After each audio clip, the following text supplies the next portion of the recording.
of life, learning about this way of life, affected our behavior towards each other? How, and towards others. Can you see a difference in the way that you carry yourself, the way that you feel about yourself, the way you feel about others? Is there a point in here that reaches deeper into who you are? Yeah. Oh yeah, definitely. Definitely.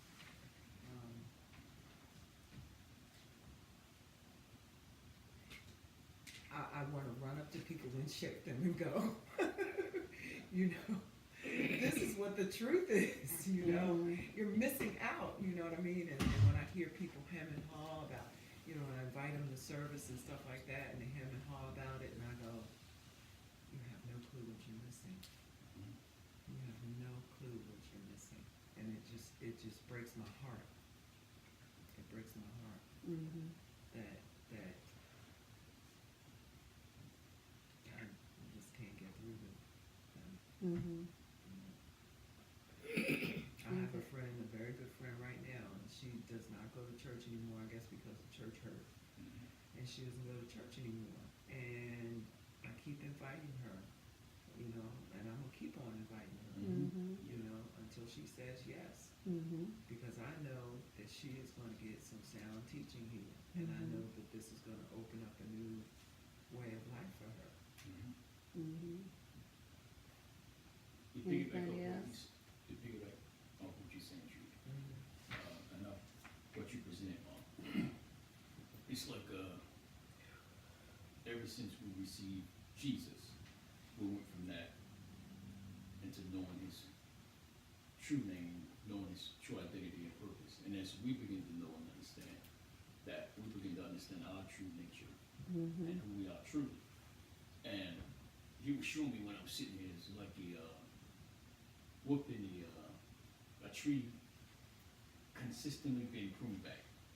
Mm-hmm. We got taught this in this part. We Mm-hmm. got to prune it back Mm-hmm. and bring more truth, because when there's more truth, more pruning, there's more growth. Mm-hmm. Therefore, the fruit is better and stronger. That's good. Then He had to prune us back again Mm-hmm. to produce even more growth. Because each time He prunes us back, we grow stronger, the roots grow deeper, and our mindset and the way we treat each other, and it Mm-hmm. comes from the heart. Yes. It's not just a mind thing, Yeah. but because the roots are deep, Mm-hmm. the mind's transformed. Therefore, we do it from the heart, and not just because I just that like just Or not saying. because somebody you know. say you need to act Yeah. like this. Yeah. And He Mhm. consistently is pruning us so that we look exactly like He is, Mm-hmm. and like how community is. Like when He walked with His disciples, that was community. Mm-hmm. They went as one big community. They ate Mhm. together. They slept together. They prayed together. Mm-hmm. They did things together. Mm-hmm. You know. Mm-hmm. And even when they got into different disputes, they were still together. Mm-hmm. But Yahushua had the wisdom enough to instruct them and correct them in the right way. Mm-hmm. You know, and even told them about themselves and fears that they had. Mm-hmm. Even though they denied it, even when they faced it, they denied it. But yet they still came back because they humbled themselves. Mhm. And therefore the roots were able to grow deeper. Mm-hmm. And therefore the change came when Kepha Mm-hmm. preached and 3,000 were born again Mhm. in one day. And how they saw they took the example of how he lived and how he did, how he humbled himself like a pruning, Mm-hmm. you know, in the Garden of Gethsemane, Mm-hmm. sweating great drops of blood. He humbled himself. It's like he was pruning himself back, Mm-hmm. you know, in order for us to Mm-hmm. grow, in order to bear much fruit, because he saw the future, Mm-hmm. you know. Therefore, he was able to do that, Mm-hmm. you know. And I see us the same way. I see us, I see some mindsets have changed. I see some, the way we treat each other has blossomed, Mm-hmm. you know. And I see it from the heart, Mm-hmm. you know. You know, that's good, because unless we look at each other from the heart, then we can't look at ourselves. If we're looking at each other with blinders, with repeating the same behaviors, with not appearing to check ourselves, if we look at each other in that way and it's not reflected back on us, then it's to no avail. Because Messiah, when he was in the earth, he was a person that did not like people who flipped the switch. He did not the people. He did not like that kind of behavior. And that's because the Pharisees were exposed to the law, but they didn't know how to take the law as it was meant. And they used that to advance themselves. And when we come into the truth of his word, we're not using it to advance ourselves. We're using it for the advancement of the kingdom. Yes. And that's Yes. the cake that I was talking That's about. good. The cake is the kingdom. We all work to do what we do to make the kingdom evident and to make it pleasant, for others to taste. And so at the same time we get frustrated, then we ought to also feel compassion. Like you said, you're going to continue to invite her. Yeah. We should also feel companion, respect. Yeah. The word should make us change our behavior. Yeah. I don't care what kind of person we thought we were. We should always be looking at ourselves first Yeah. when we read the word. Yeah. It should change who we are. Yes. Not just change what we know. Yeah. That's great to grow in knowledge, but if we don't change who we are, we're not growing in wisdom. Yeah. And there's a difference in having the knowledge of a thing and having the wisdom to deal with the thing. So we walk in the office of the gift that he puts in us. And that becomes who we are. I remember years ago saying, when I was first called, and I said, that's who I am. But I was told, well, it's not so much who you are, it's what you do for him. But it does become who you are. What you do for him and how you use your gift, it's a part of who you are once you really search your soul and really start growing in him. He reflects back to us and makes us look at ourselves. Yes. So it's going to change that, and in changing that, it's going to draw us closer as a community. Yeah. Because, like it said earlier over in Romans, that we are to esteem one another more highly than ourselves. Yes. So that means we're careful with what we say. Yeah. We're careful even what we think. Yeah. We're careful not to be so quick to say, so that we can think about it before we say it. That's good. And after we do it enough, it becomes a quick transition, as we're being transformed. And that's very important, because if the community looks like one thing, and then when the outsiders come in and become a part, it looks like something different. That's not good. But if it looks like something different, it's because the ones that are in the community are not portraying who they really are. So we need to do that. We need to be mindful of not under condemnation, but be mindful of the negative parts of our behavior, so that we can change. That's a part of renewing the mind. That's a part of being transformed. So I just wanted to add that, because it was on my heart. If we don't change our attitude and the way we think about ourselves, which changes the way we think about others, then it's to no avail. it's to no avail. We can look, we can move like a smooth as silk. Yeah.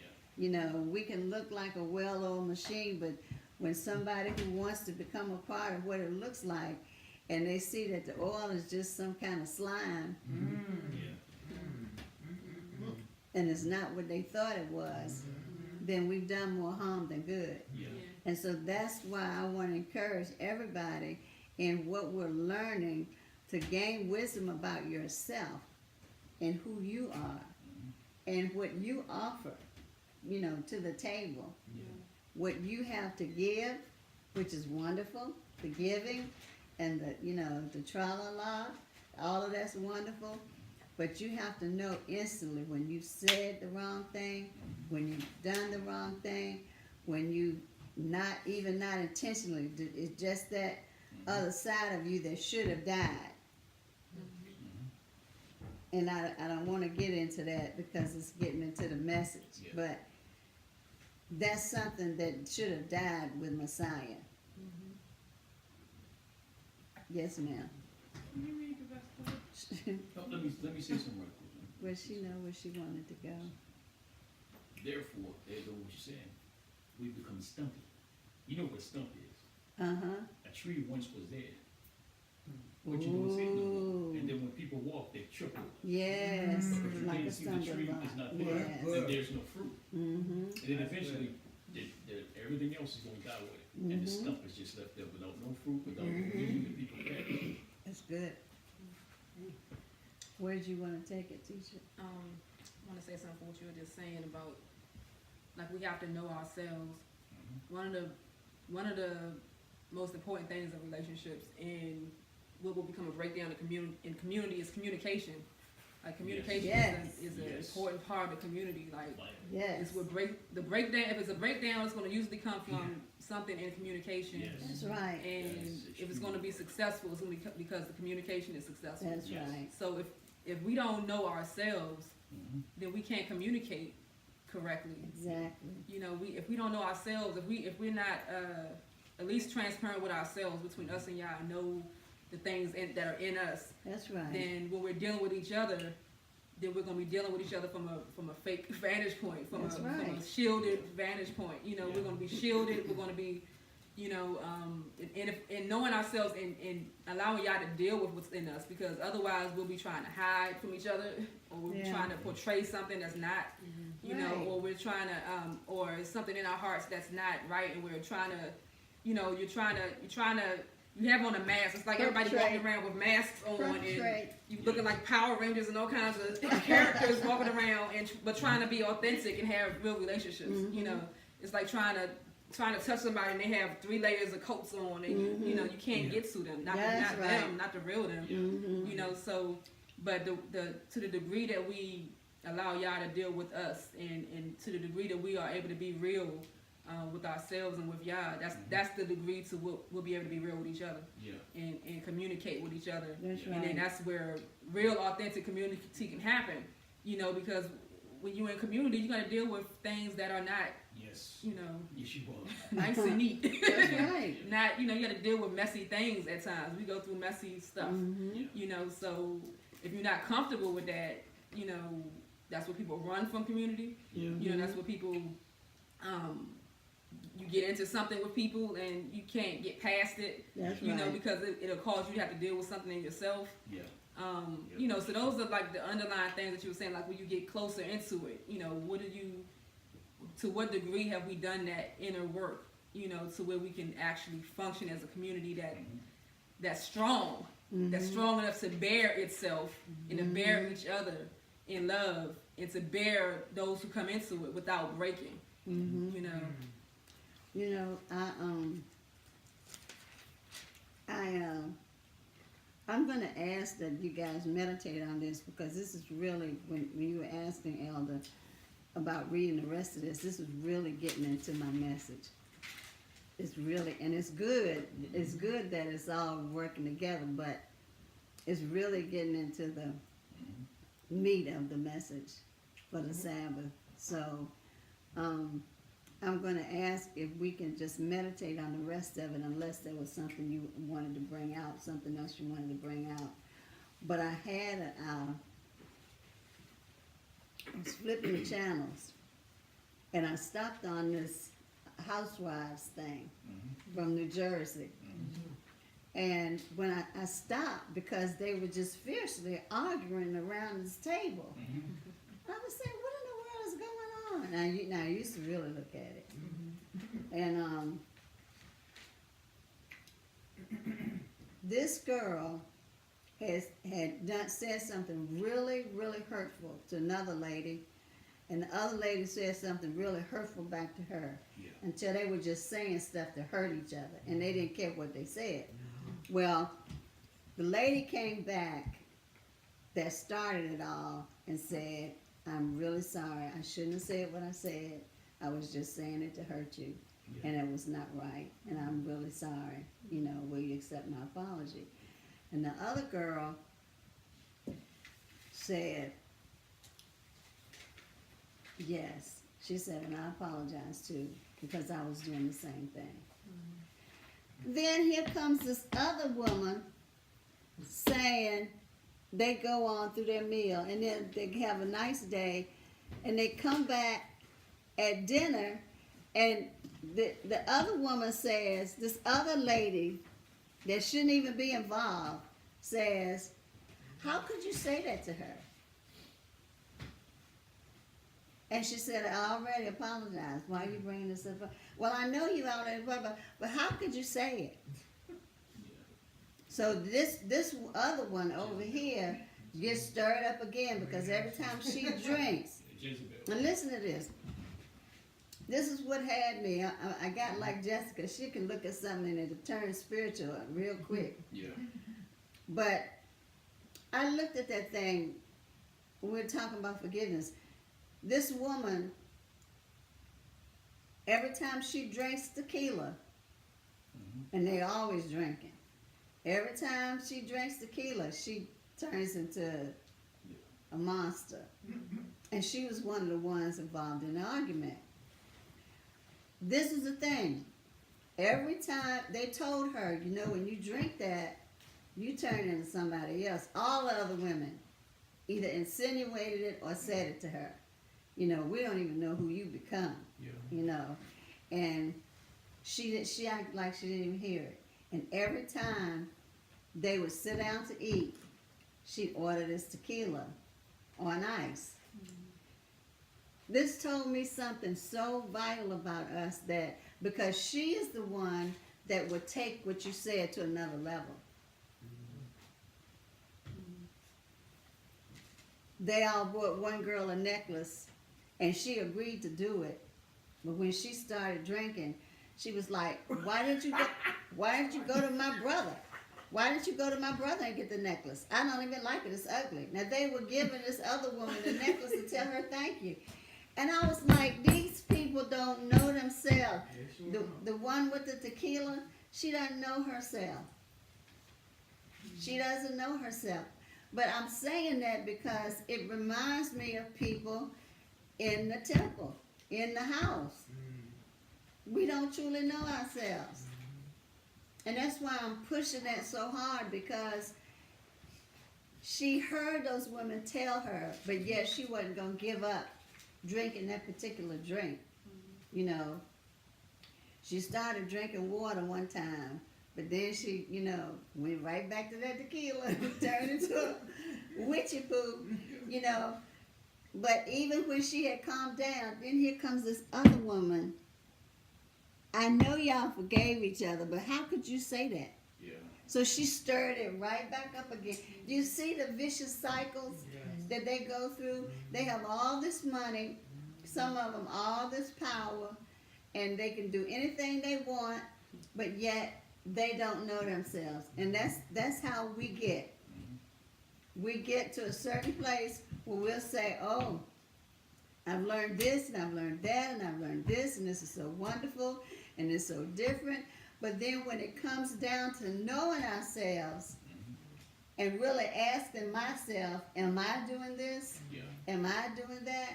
Am I doing this? I know as a pastor, you know, first starting out, I look all the way back, been in ministry 37 years. And when I look back from where I started, I can see how, thankfully, I have always been able to go back and apologize, Yeah. even if I was not wrong and I was thought to be wrong, because I've always checked myself at one time to a fault. But then as I began to grow in Him, I began to grow and began to consider others and began to look at why, as a shepherd, Yeah. why are they behaving this way? Why is sister so-and-so doing what she's doing? Why is brother so-and-so doing what he's doing? Just like the lady with the tequila. They don't know themselves. Because if you know you have a certain pattern of behavior, and I know this for myself, when I used to go through depression really bad, that when I would know when that would come. Yeah. So I would go off to myself because I would also be very angry. And if I drank too much, I would really be a pistol. I tell everybody in the room off. But that was because I didn't know myself. Yeah. And I didn't know myself, and I wasn't strong enough to say when I was sober in the situation. And I hope y'all are hearing me, because I'm not just talking to be talking. That in certain situations, I wasn't aware of myself to say, you just offended me. Why did you do that? I waited till I got drunk, and everybody that had offended me that was at the party, I just let her rip. I just let her rip. So, sometimes it's not alcohol or drugs, but sometimes things trigger certain behaviors. Yes. And we have to be aware of what those triggers are. And we have to be aware when somebody tells you. I had a cousin, she just did not know how not to offend people. That's just the way she was.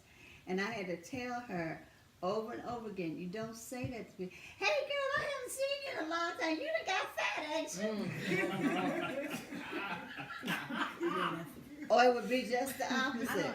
And you want to talk about, I don't know how to respond right and stuff like that. Like, And- my mouth comes Yeah. out. And she would say You stuff. can't wait too. You know what I mean? Before I can even think. It's like And this. she would even do the opposite. My goodness, when you got my goodness, that sickness made you really skinny, child. You need to put some more meat on your bones. But she would say it to offend, Yeah. and people knew how she was, and they would let it slide, but it would still hurt them. Yeah. It was still, and I'm not talking about the spirit of offense where everything hurts you, everything makes you upset. Yeah. I'm talking about it would genuinely offend people and hurt people. And I had to teach her how to be more tactful in what she says to people. Because they'll tell you it's okay, but then they get to themselves and they're like, I ain't getting near that person no more. I ain't talking to them no more. They don't know how far to go. They don't know when to stop. Yeah. And whereas the shepherd has to look at the heart and deal with everybody in love. Yeah. But the believers, we get to a point where we don't feel like we got to do that. Well, I'm not the shepherd. I'm not the apostle. I ain't got to do that. I don't like it, and I ain't got to be bothered with them, and I'm not going to be bothered with them because they don't consider me, so I'm not going to consider them. I'll just stay away from them. And see, that's what we do because that's natural. Yeah. But as we learn, one, the person has to stop offending, has to listen to themselves. Two, the person receiving the offense has to stop paying attention to what that person says and realize that person has a problem and it's not personal until that person heals. Because if you, and in this particular community, we cannot have that. That's what happens in a lot of churches. Yeah. People just offend each other back and forth, back and forth, back and forth, back and forth, and do little things and make little innuendos. And if we've been accustomed to that kind of behavior, outside of the walls and even in the walls, then we know we got to change. Mhm. And that's the only way we can, to thine own self be true. My sister raised me on that saying, to thine own self be true. You know, be strong enough so that you can confront somebody without World War III, Mhm. but be humble enough, Mhm. you know, but be strong enough That's good. to be able to say what you need to say. Yeah. So we can't take each other for granted. Yeah. That's what I'm saying. Yeah. We can't take each other for granted, and the only way not to do that is to know yourself and check yourself. Yeah. Yes. Because you can have a lot of head knowledge, but if it's not changing your heart, you have no wisdom.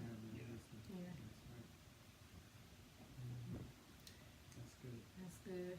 And it has to become the culture. Like, Yeah. Like that is a culture. That's a standard way of people Yeah. operating. You know that, okay, Yeah. somebody says this and I say that, and you know, and you offend each other and Yeah. just be, you know, that's like a culture, and it's just a cycle is. of It's a operating. cycle. So like we have to, so we're learning a different culture, you know, where That's right. confronting in love, or you know, not offending and Right. dealing with offense a certain way and going to each other. All that is a culture. You know, Right. we have to switch over from that, you know, Real Housewives culture, Right, right. into a culture From of that okay, when I'm worldly offended, culture. this is how I deal with it. You know, if I have a, you know, we have issue with each other, this is how we deal with it. You know, and this is our culture that allows us to operate in maturity and in love. Yeah. It allows the system to keep flowing. You know, so. Because you know, if somebody comes in and the person behaves unseemly, if everybody responds the same way, the person will stop. Yep. Yep. Yep. The person will stop. If you respond in love, but if you're confronting the person and what you're saying, but you're saying it, in love, then it would eventually stop. Because if everybody's responding that way, then you know what's the one thing in this whole thing? Me. That's the common denominator, me. So we can't always look at the other person. Sometimes it's me. And it's the acceptance, because we only do what gets us accepted. That's What right. gets us, you know, if I do something and somebody laugh, if I say something crazy and you laugh, then that was accepted. So, you know, I can do it Right. again. You know, but if I do something crazy that I think is going to get a certain response and it doesn't get that response, Yeah. it's like, Right. I'm either going to conform to the group that I'm a part of, or I'm gonna leave. Right. You know, either one works for the Right. group. You know what I mean? So, you know, so that's why culture is so important, because when the culture is a certain way, it demands, it's a standard. Right. You know, it raises a standard. So when we raise a standard, then anything coming into it has to conform to that standard. That's right. Yeah. And you can't be one of those ones that want to keep something stirring all the time. Yes.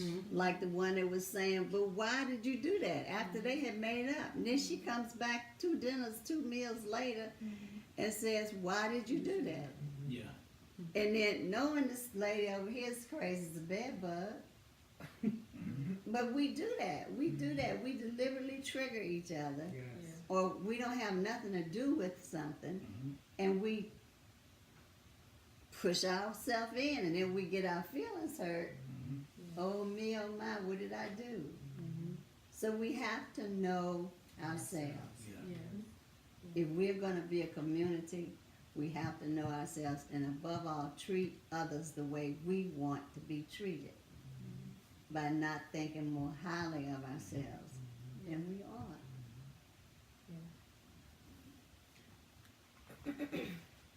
Because goodness knows we got enough that we know about that we're trying to make it in. And the stuff that we don't know about that he's showing us, he's not showing us to condemn us, he's showing us for us to get rid of it. Right. Yeah. But we have to be able to admit that it's there. Yeah. Yeah. For years, I walked around speaking to people in the wrong way.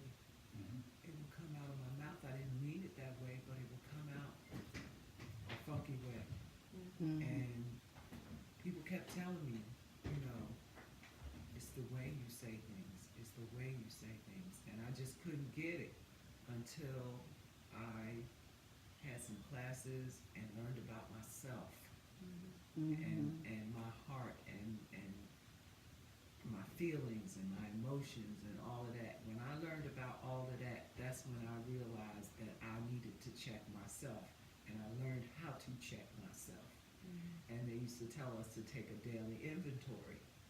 So at the end of the day, I would think about my interactions with everyone, you know, with everyone I had interactions with. Did I hurt them? Did I say something that hurt their feelings, to offend them? Or, you know, did I say something to encourage them or uplifting? That's why I believe I flipped the script and turned into a total encourager, because it was totally the other way. Totally the other way. That's good. But learning my heart, it was about my heart. Where was my heart, and who was Judy? You know, Right. who Judy really was. And I didn't know that. I was floundering for years and didn't even realize who Judy was. And see, the thing about it, thank you for sharing that, because you didn't have to, you know, but that's what this is all about, you know, us feeling comfortable enough to share the most intimate things, if we feel comfortable enough to do that, and not let it be under condemnation. The thing is that we keep doing that. You know what I'm saying? What you learned in the class, every day we do that. You know, it's wonderful if we get a class, or if we get a teaching and we learn what we learn, but to do what you were doing, you know, every day is a classroom experience, because it's OJT. Yeah. So we have to check out, we have to do every day, you know, don't stop. Keep doing that every day. Keep looking back on your day and asking yourself, was I a blessing? Right. Did I, you know, show me Holy Spirit? Yes. Yeah. What did I do so that I can make it right? And so that I can ask forgiveness of you? Because see, when we truly realize who He is,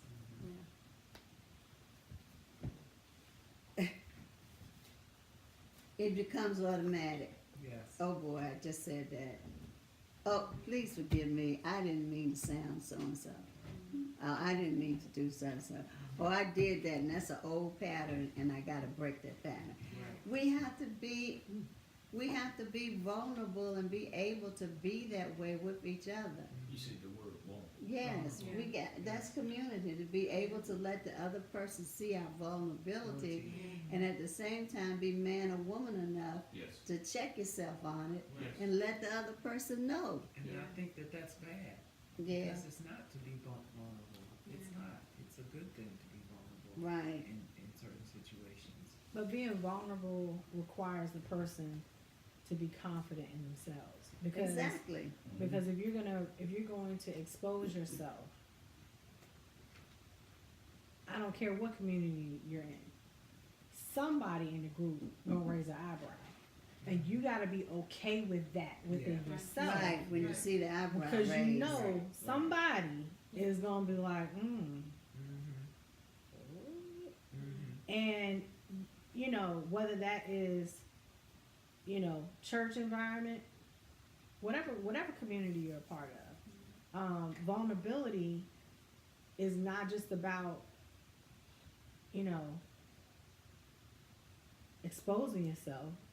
It's about, I know myself, but I'm confident Right. that even the negativity or however that's gonna look to somebody, I'ma still be okay with me. Right.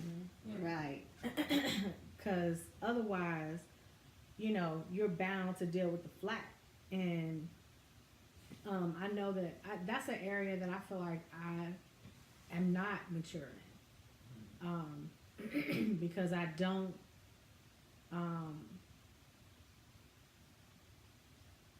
think it's you know, I agree. It comes with a certain level of maturity. It comes with a certain level of wisdom. It comes with a certain level of knowing who you are. And I was gonna come back and answer the question that was asked earlier about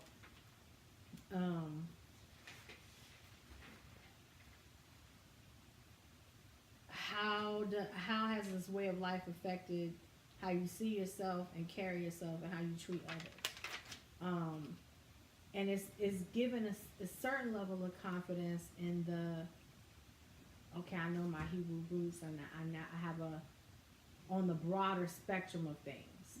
I know now where I come from. I'm more proud of my heritage. I'm more proud of my people because I've been one of the ones that always love black folks, no matter what kind of black folks. You know, but now, you know, it kind of hones in even more of a love and a pride. But then at the same time, yes, it does make you confident in if you hear somebody say something that you know isn't true.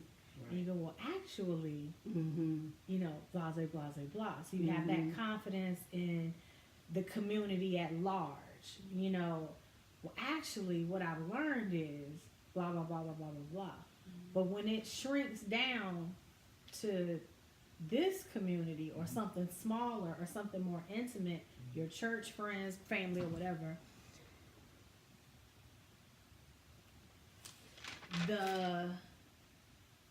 how you see yourself part, because it's more about you and your role in this, like in this body, versus like in the kingdom of the, you know, of the Lord. So it's like, okay, well, am I confident? Am I wise? Am I, you know, strong? Am I knowledgeable? Am I all these things? When it comes down to me. And my question, actually, I was going to ask a question about that, because a lot of people have problems with churches, all kind, no matter what denomination, but they have problems with churches because they feel like either the pastor or the leadership is in my business.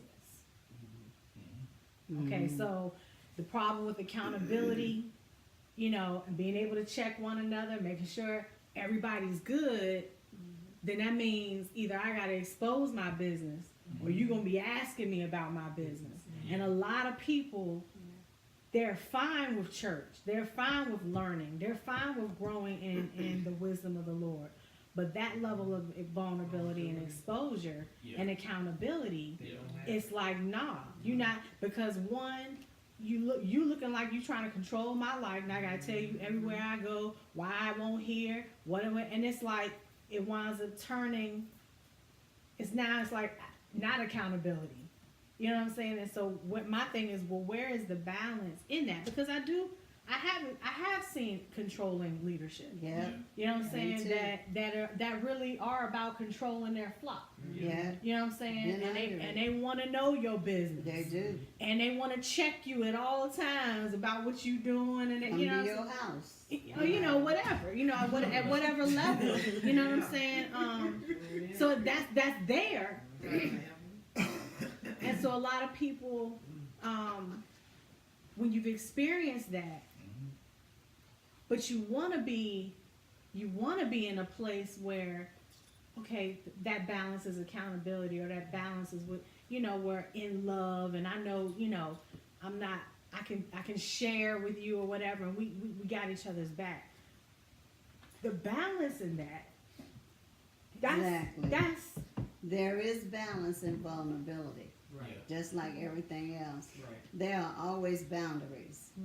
You know, and there is a certain place that you have to know, being that person, whoever it is, not how far to go with what you share in a group. You know, what you want to share with me personally is one thing when the two of us are together, but when it's the group, there is a boundary, and we do have to pray for that balance, because your personality is, I don't take no mess. You know, I don't tolerate foolishness. You know, And a trigger for you is if somebody comes to you with some foolishness. Yeah. You know, these things are inherited. These are parts of your personality. got it from her. And she got it from her daddy more than me. I got She got double that barrel. from her daddy, her birth daddy, and sometimes that is a part of transformation. You know, going past the genes, going past the DNA of where it came from to going to Yah, because Yah is in our business. Right. Right. He's in our business. Right. And he stays in our business. Right. Yeah. We just don't realize because we can't see him see, Yeah. you know, Right. what's going on. Yeah. But that is exactly what we have to pray for, balance in that vulnerability.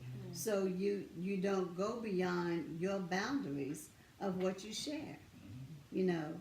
And because we don't have that, I pray we don't have that kind of environment here, that a person can come in and as they're more comfortable, they can kind of lighten the load. But the thing is to offer them love and hospitality, as it says in the word.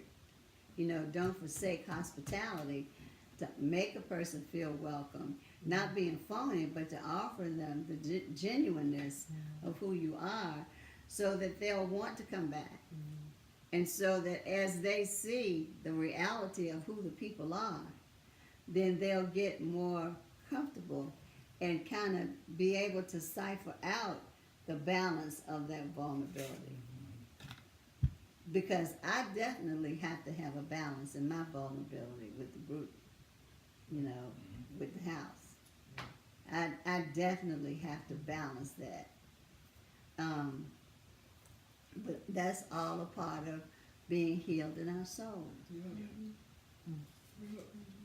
That's all a part of soul healing. I think purpose plays a big part in it. Like, Purpose. you know, asking ourselves, like, what is the purpose of sharing whatever? Right, purpose. What is the purpose of somebody needing to know, you know, what it is? Like looking at what is the purpose of it? You know, so everything has a purpose. There's some things it's like, okay, there's no need to disclose because Right. it doesn't serve a purpose. You know, for even for you as an individual or for us as a group. Yeah. That's You know, good. so looking at the purpose, and like you were saying, like continuing to grow in strength to where, what is there that I care about? What is it I can say to you that I care about? Yeah. You know what I mean? Like I've you know, some of the ministry that I've done in the past has required me to be very transparent about very intimate things about my life. Yeah. Because y'all use that to be able to help people get deliverance. Yeah. Because when you're going through something, when we're going through different things, to the degree that we're able to be transparent, Yeah. is the degree that somebody else can. If I'm a clear glass of water, you can see, you know what I mean, what's in it. It's transparent, and then somebody can see clearly what they can relate to in it. Yeah. You know what I mean? So like if you, so when we see that, because we know when we hear about, you know, people to share about their marriages or whatever we relate to, Yeah. you know, it opens up for us and it lets us inside so we can know what the person's going through and we can relate to it, and it helps us to be able to grow and get deliverance from that. You know, so to the degree that we can be transparent is the degree that another person can get that, can get that from us, can get help from what we're going through. Right. Especially so- if it's in the past. yeah, especially if it's in the past. Yeah. And so there's a time, just like a seed put in the ground, there's a time where something needs to be protected.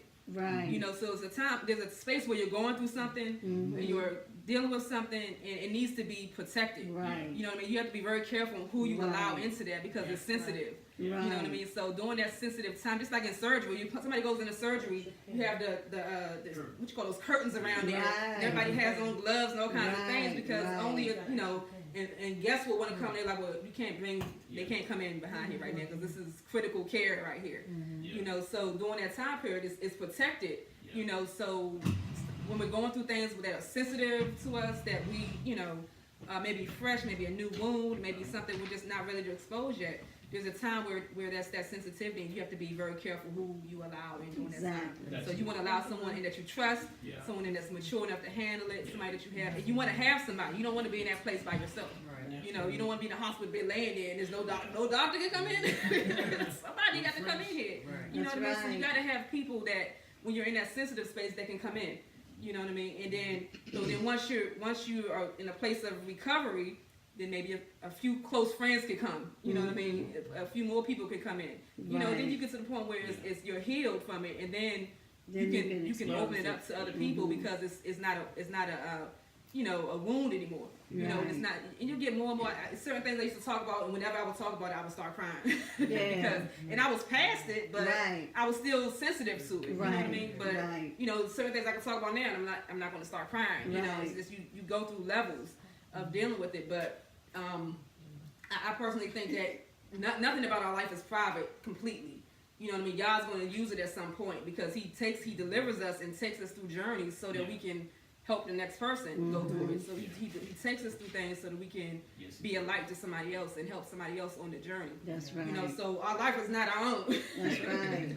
You know what I mean? But yeah, you know, there's a time, there's a place, there's a season for it. We talked about seasons last week. There's a season for it, and Yah will strengthen us. You know what I mean? So that we get to the point where we're not as sensitive. Or just, even other things. It's like some things, you know. I went through a process of sometimes I will intentionally do things because I care what people think. And I don't want to care what people think. You know what I mean? So I'll do something, like little things, like I used to share, like I might post a selfie or something, and I might think the picture looks horrible. But I'll post it anyway because why do I care what you think about my picture? I don't want to care what you think. Like, I really don't want to care what anybody thinks about me. So I'll do things sometimes that make me uncomfortable just because it makes me uncomfortable until I'm not uncomfortable with it anymore. You know, because I don't like to care what people think. You know, so, and, you know, different, you know, that's a different type of thing, but like, you know, as y'all strengthens, as we become more, like you were saying, become more confident, you know, in who we are, and the less we'll care, and then the more transparent we are, the more we can help other people. Right. And the more it frees us. Right. And, Very you know, the free. more y'all can, you know, get in. And some things we have to let people in because just being a part of a community, sometimes we don't want accountability, but is necessary. Yeah. You know what I mean? Because some things affect the community. That's right. Everybody knows the story of Achan. Achan, when he took the treasure, whatever, and it was in the camp, and y'all's getting ready to like destroy the camp. Right, And it's like, right. well, hold up, is Achan, you know what I'm saying? Achan and Right. Achan's camp, He you know, did but it. so that was something that was hidden, but it was about to destroy the whole camp. The camp don't know what's going on, you That's know, and that had to right. be exposed so that it could be dealt with properly, you know, and unfortunately for him, it was his destruction. But in our case, we have grace, so it's like if there's things that are going on that we're dealing with, we have to be able to expose that because it affects the whole camp. Like, I That's might not right. know what you do in your personal time, but It still affects. it still the whole affects the thing. camp because we're one body. Yeah. We're a whole. You know what I mean? And if there's nobody in the whole that you can trust, there's a problem Right. with the whole. Not with Right. one person, but with the whole. Right. You know, if I'm a part of this community and I'm going through something, I'm like, well, I can't talk to you. I can't talk to you. Right. I'm just gonna talk to y'all. Like that's a problem. Right. All the way around. Right. You know what I mean? So Should be somebody here. there has to be somebody. You know what I mean? Because we And have that here. Yeah. We sure enough had that here. Yeah. yeah. We do. You know, protected and everything. Until it comes, you know, to the view. Yeah. So accountability should be a something that it shouldn't be something that somebody has to pry out of somebody, but it should be a self, you know, hold me accountable. Right. You know, something that I initiate. You know, Yeah. versus something that I need to pry into your life. That you know what you got. Mhm. You know, it should be a mutually open Yeah. environment. You know what I mean? Growing in time. You know what I mean? As you grow, whatever group, as you grow, you know that environment should be the culture where it's cultivated. You know, Yeah. because I mean, I came out of an environment that was like that, and I've seen deliverance like I've never seen anywhere else because people were open. And I think somebody was watching with me, and they were like, you know, they said things that were, you would think that is, you know, hush hush. You don't talk about these things publicly, but they were saying it like it was nothing, you know, because it wasn't nothing for them. Right. You know, they talked about, yeah, I had abortion, I had this, whatever, and you know, other people were like, oh, You said that out loud on the stage for everybody to hear, you know. But for them, it's like that's freedom. Yeah, that's And in the environment that was the culture, other people got to feel like, okay, well, what I'm going through is not so bad after all, or you know, I don't feel condemned for what I'm going through because they're going through the same thing. Because the reality is, we go through the same stuff. That's right. We all That's go right. through the same things. Yeah. That's right. You know, and to the degree that we can be open, the degree you can get delivered and not have to, because whatever you hide is darkness, and the enemy can do whatever over there. Yeah. You know, but whatever is light, you know, y'all can, you know, walk together and what does it say? Walk together. When you're in the light, you're able to have fellowship with one another. In a light, yeah. That's good. That's excellent.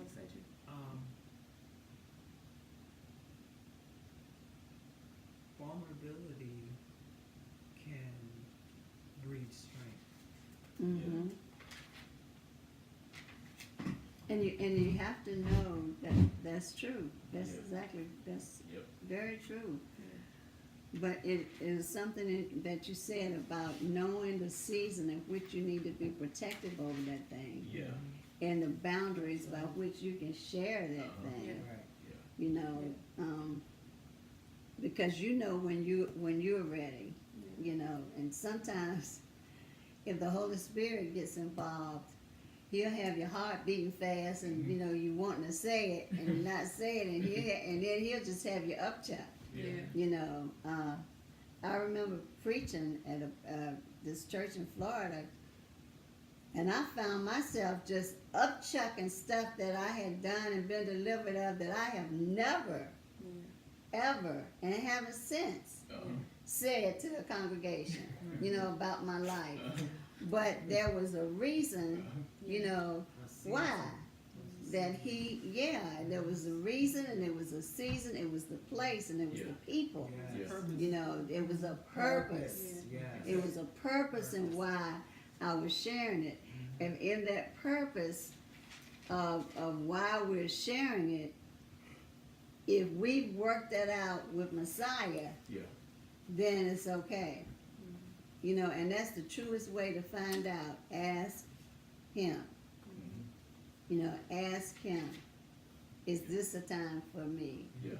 You know, and people may be responding because of shock, and people may be responding because of just shock, not because they're gonna go whispering about it, but because of just, wow, like you said, you shared that, you know. I remember when I got baptized, they, you know, gave a little thing of, you know, they would, each person, they would tell, you know, what they got delivered out of, whatever. I got baptized. I remember I heard a lady always say, "Oh," and I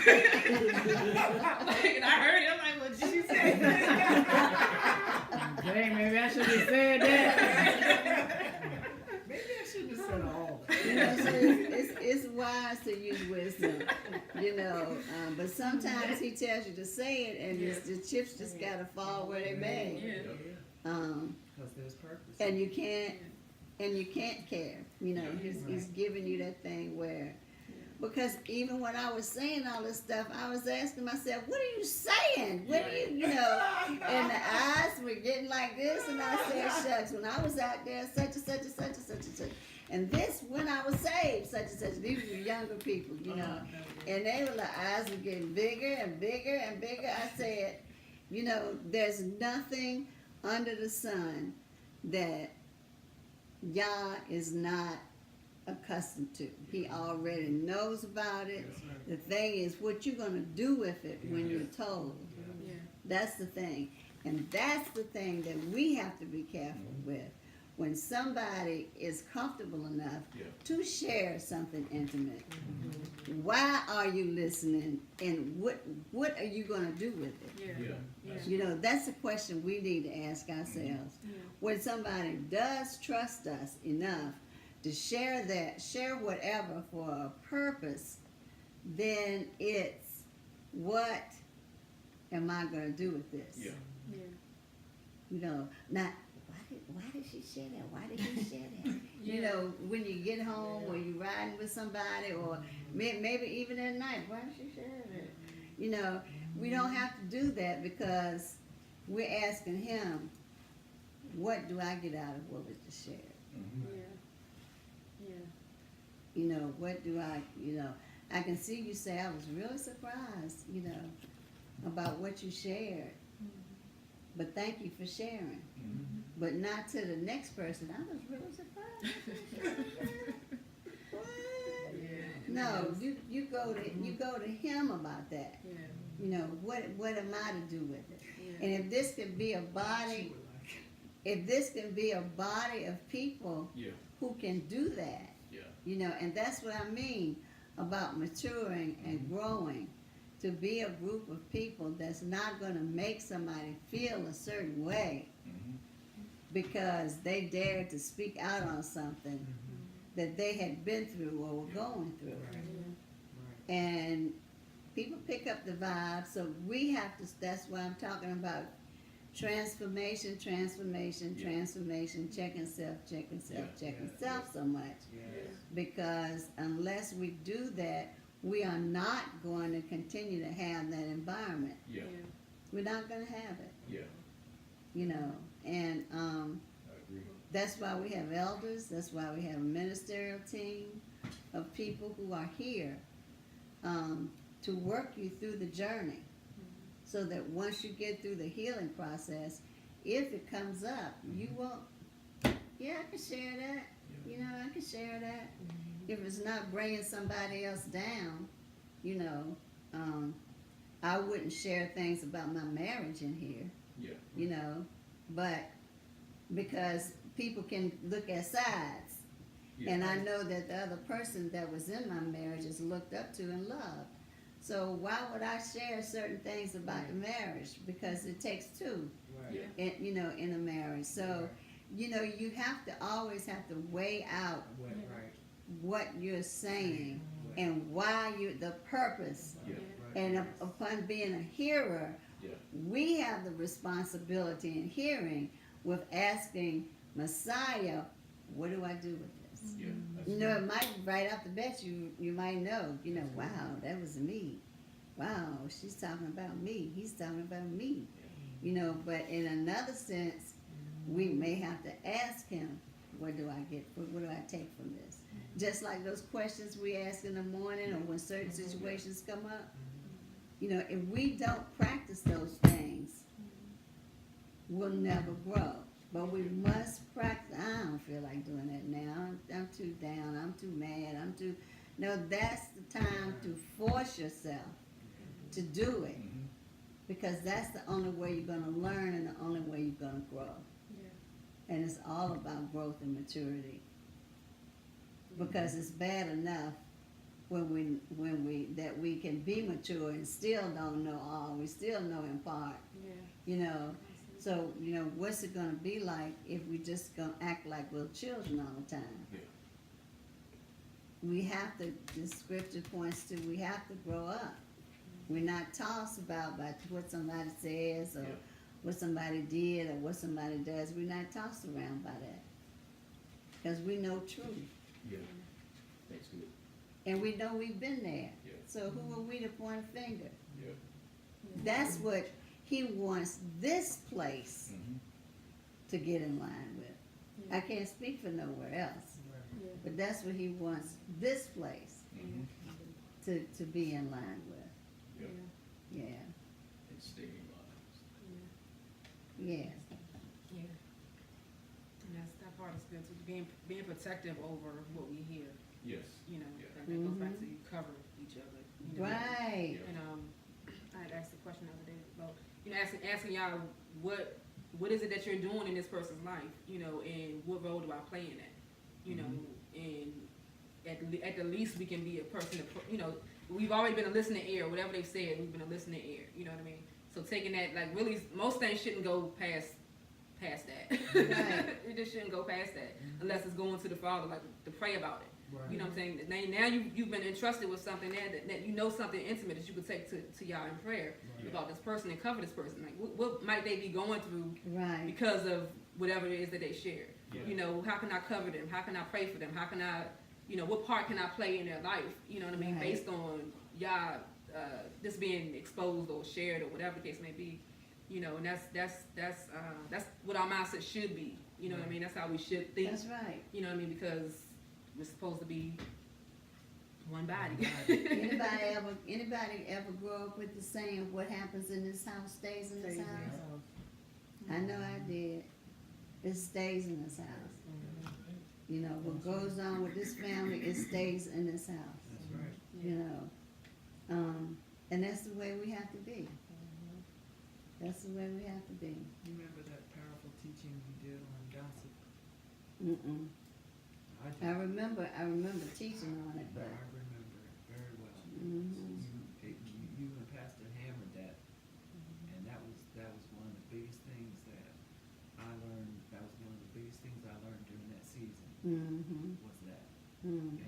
and I've since seen it spread Mhm. through this body Mm-hmm. that there's no gossip, Mm-hmm. and I feel comfortable. That's why I feel comfortable being able to share the things that I share. Mm-hmm. Turn to John 17. We'll close with this. Oh, my favorite. It's one of my favorites. It's one of my favorites.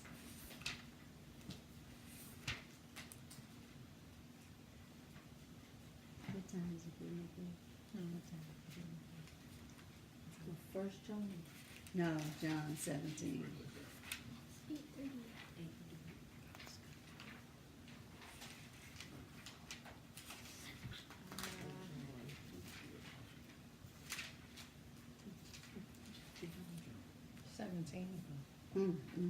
Whew. Love this scripture. Let's start at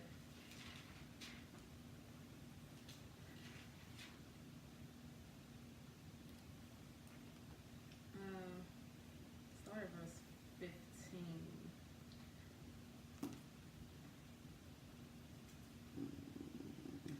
So this is Yahusha right before he's getting ready to get turned over.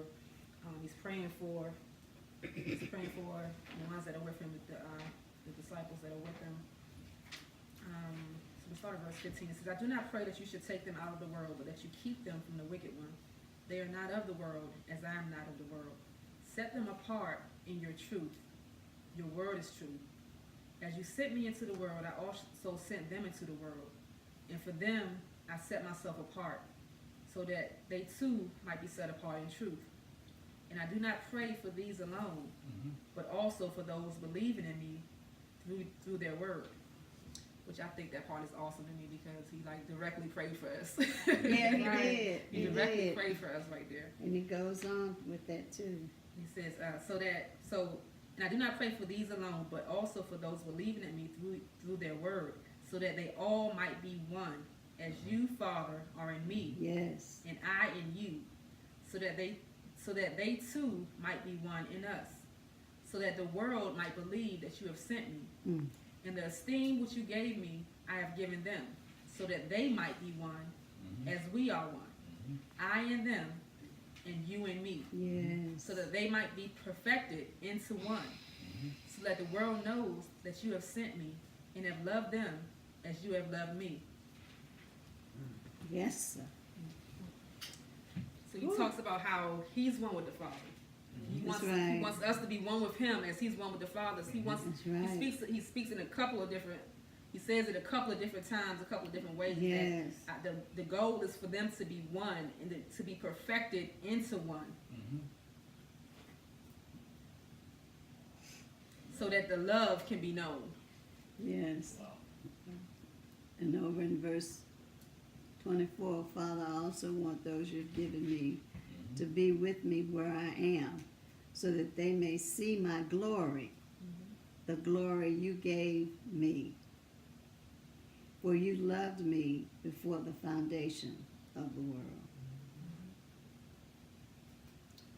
So Yah wants to bring us into that oneness Yeah. and that love that Yeah. exists within there. So he's like, I'm bringing you in, Mm-hmm.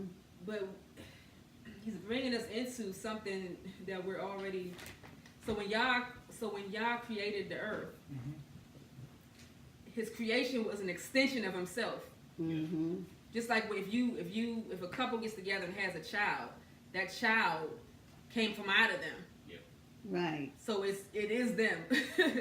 It's not separate for them. You know what I mean? It's your DNA is in this. So when you sit back, a mother and a father sit back and they have a bunch of kids, you look at the whole family. This family is them. Right. They are one. Like you literally came out of you. So it's you're one. So from the beginning, everything came out of Yah. We already were one with him. That's right. We only exist because of him. Everything came from him initially. Right. You know, so he's bringing us back into that oneness. That's you know, right. so that nothing is interfering with that oneness. So he's bringing us back into that oneness. We're saying, I pray that you set them apart by your truth, because your word is truth. So when it's coming into the truth and coming into his word, it's setting us apart and sanctifying us and causing us to be able to come back into that oneness. So there's nothing separating. So when there's oneness, there's no separation. You know, division is a separation. Now you have two. Now you have a multiplication of other things. But when there's nothing hindering that process, there's just one. There's no division. There's just one. You know, and that's what he wants us to come into him in that oneness. He wants us to be one. Yes. So there has to be no divisions. Right. Nothing separating. You know, nothing dividing. You know, so you can't be one with a bunch of divisions. You know, so he's like, I want you to be more one. I want you to come. So all the things that we're talking about, you know, the transparency and the being able to remove anything that hinders that oneness. You know, like you, Judy talked about it, something being pliable. Well, what if it's something hard in it? That part has to be worked out until it becomes pliable. You know, so we have a lot of hard places. You know, that have to be worked out so that there's one lump, there's one whole, and nothing interfering with that whole. You know, and that's the process that Yah is taking us through, is removing those things that cause us to not be one. Because when we're one, we're connected intimately with love. You know, amongst each other, and with Yah, where there's nothing hindering that flow of love, and there's nothing hindering light. There's no darkness. There's light. You know, so Yah's trying to bring us into that place. So that's the goal of all that we're dealing with. Why become a community? Because we're becoming one. We're becoming united in Him. And so that's the goal. That's where Yah is bringing us. That's the point of doing all the uncomfortable stuff and working out all these different things is so that we can become one. You know, and that's the purpose. That's the goal. Amen. That wasn't a lesson for tonight, but Amen. but it is now.